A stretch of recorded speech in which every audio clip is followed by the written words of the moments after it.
میں اس کو قتل کر رہا ہوں اور وہ کہہ رہا خود کو اللہ خدا کی قسم تم مار کر کے ناکام ہو گیا اور میں مر کے کامیاب ہو گیا.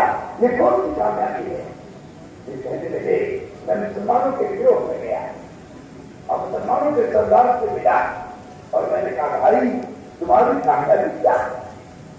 میں تمہارے بھائی کے لیے چڑھا ہوا ہوں, میں اس کو بچہ مار رہا ہوں, اس کا خون بہ رہا ہے, پھر بھی وہ کہہ رہا ہے کچھ کو رب کعبہ, خدا کی قسم میں کامیاب ہو گیا, رب کعبہ کی قسم میں کامیاب ہو گیا. باقی تمہاری کامیابی کیا؟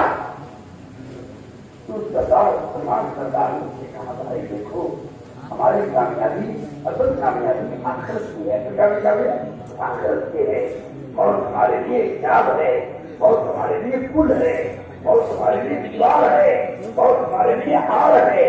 جس دن یہ موت کا پل ٹوٹتا ہے اور موت کی دیوار ٹوٹتی ہے اور موت کا پل ہٹ جاتا ہے تو ہماری اللہ سے ملاقات ہوتی ہے. ہمارے لیے جنت ہے, وہاں کی حور ہمارا انتظار کر رہی ہے, وہاں کی حسین ہمارے لیے بن کے تیار ہے. اب جو انہوں نے جنت کا نقشہ کھینچا اس صحابی نے یہ کافی کہنے لگا اشہد ان لا الہ الا اللہ واشہد ان محمد رسول اللہ, لا الہ الا اللہ محمد اللہ پڑھ کر وہی اسلام میں داخل ہو گیا. تو صحابہ ایسے داعی تھے